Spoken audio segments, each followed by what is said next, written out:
warahmatullahi wabarakatuh. Waalaikumsalam. Bismillahirrahmanirrahim. Hamdan yuwafi ni'amahu wa yukafi masjidah ya Rabbana lakal hamdu kama yanbaghi li jallikal karim. Wassalatu wassalamu ala sayyidina Muhammadin wa ala alihi wa sahbihi ajma'in. Rabbi shrah li sadri wa yassir li amri wahlul 'uqdatam min lisani yafqahu qawli. Amma ba'du. Para mahasiswa, para anggota BPL yang berbahagia, mari pertemuan kali ini kita senantiasa memanjatkan puji syukur kehadiran Allah Subhanahu wa taala yang mana kita diberikan kesempatan dan kesehatan. Lebih-lebih mahasiswa yang dari Jember. Tadi pagi sudah berangkat jam berapa itu? Jadi mari kita memanjatkan puji syukur kepada Allah Subhanahu wa taala. Dan kita juga memanjatkan puji syukur kepada Allah Subhanahu wa taala, dan juga kita memanjatkan atau memberikan salam kepada Rasulullah sallallahu alaihi wasallam. Mudah-mudahan pembelajaran ini mampu membahagiakan hati Rasulullah sallallahu alaihi wasallam. Ila hadratin Nabi Mustafa Sayyidina Muhammadin wa ala alihi wa azwajihi wa dzurriyyatihi wa ahli baitihi jami'an lahumul Fatihah.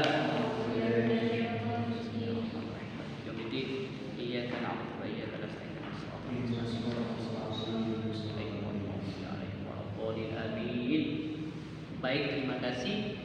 Materi kali ini tentang teknik cepat membuat laporan penelitian atau teknik atau kiat membuat laporan PPL, praktik pengalaman lapangan. Karena di samping kalian itu diharuskan mengajar, juga kalian dituntut untuk melaporkan. Jadi kegiatan-kegiatan selama kalian mengajar itu dituangkan dalam bentuk tulisan. Nah, PPL itu praktik pengalaman lapangan adalah semua kegiatan kurikuler yang dilakukan oleh mahasiswa praktikan seperti kalian itu dijadikan sebagai media, dijadikan sebagai pelatihan untuk menerapkan teori yang diperoleh dalam bangku perkuliahan sebelumnya. Jadi sebelumnya kan ada micro teaching kan, kelas kecil. Makanya sekarang diterapkan di real teaching, di kelas besar, langsung ke lapangan.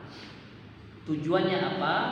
Tujuannya untuk mengasah skill kalian, untuk mengasah kemampuan kalian, untuk memberdayakan kemampuan kalian.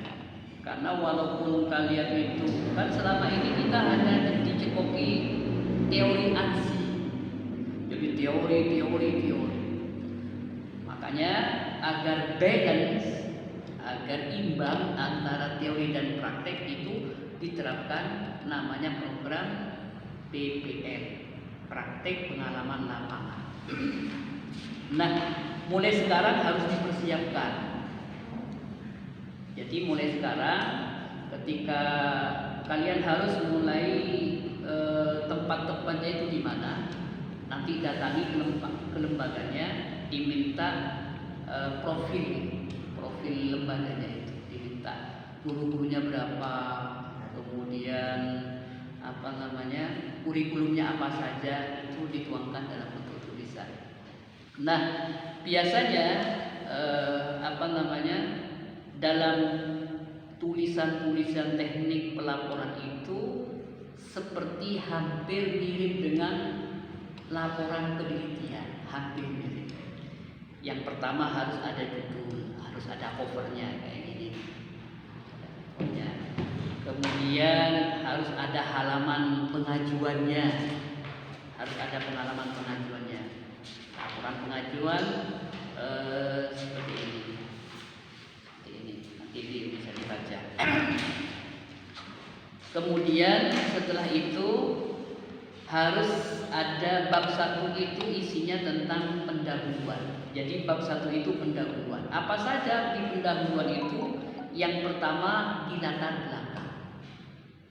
Jadi pendahuluan itu bab 1 pendahuluan A.1 latar belakang.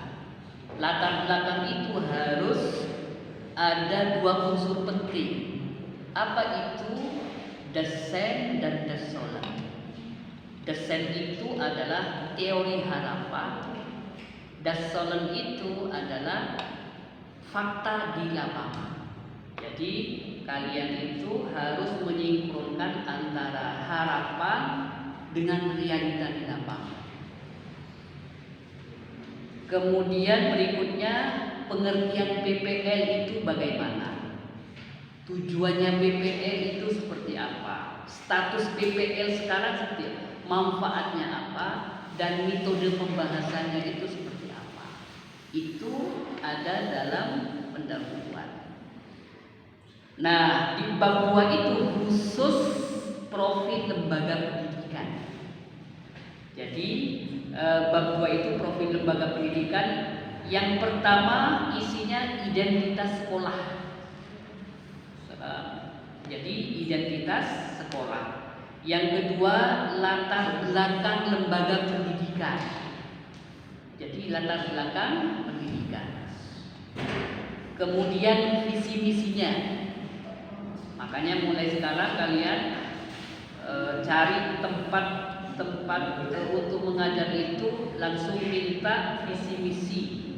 Biasanya itu ada di KTU biasanya. Tapi suat dulu kepada kepala sekolah. Tujuan lembaga pendidikan itu apa? Mutunya apa?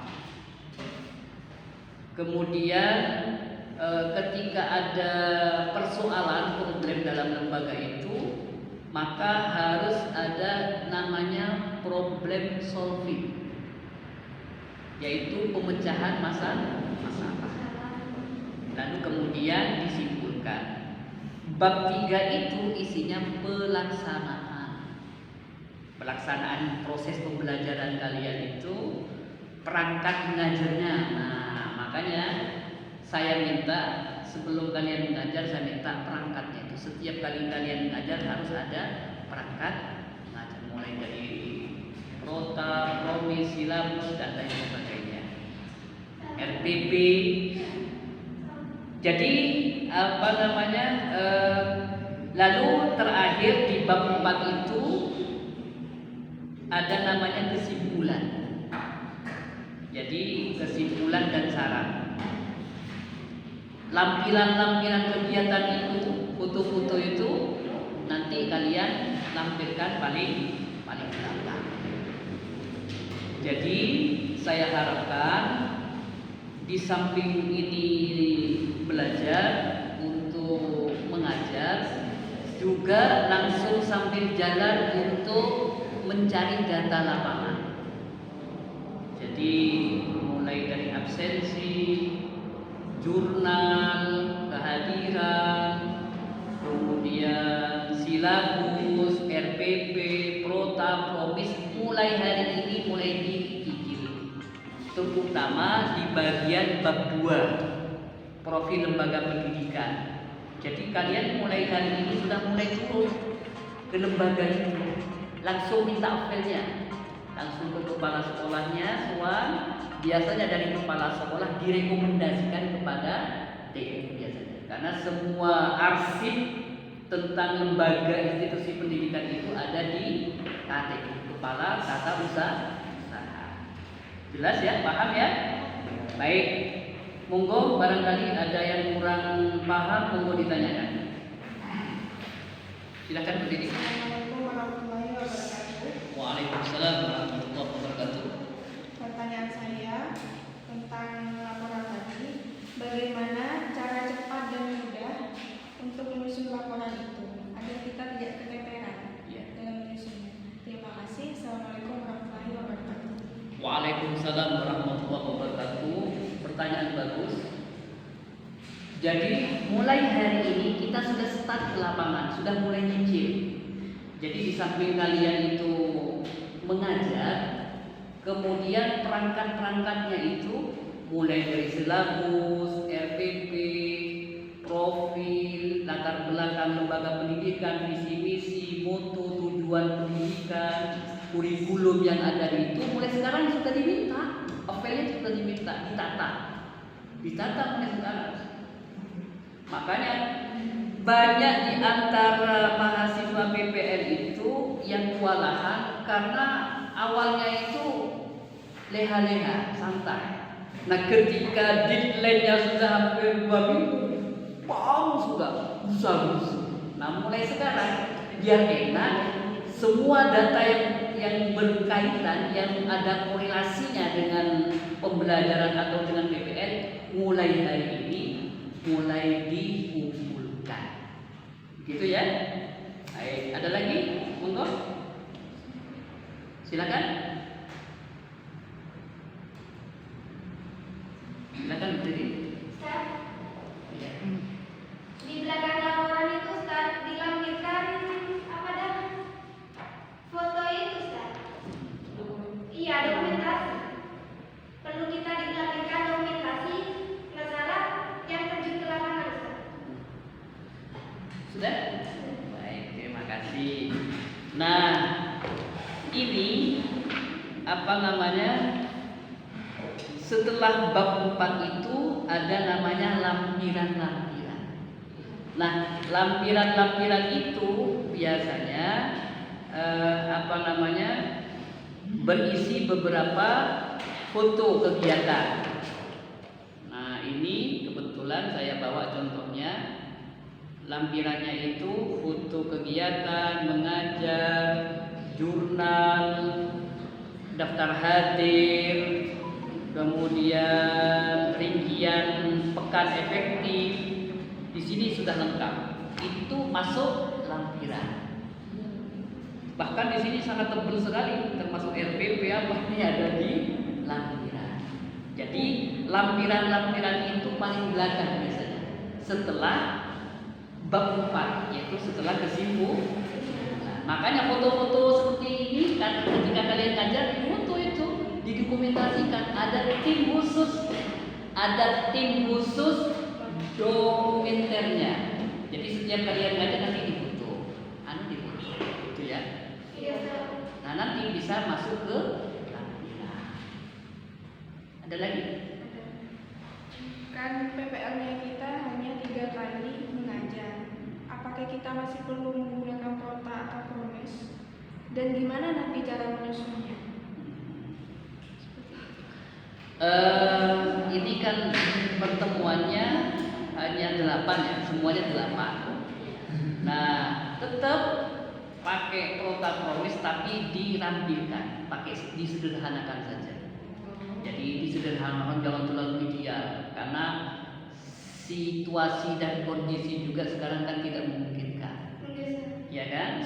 Yang penting semua kegiatan ini, semua program kampus itu tercover, tetapi tidak mengurangi kualitas dan mutu daripada program.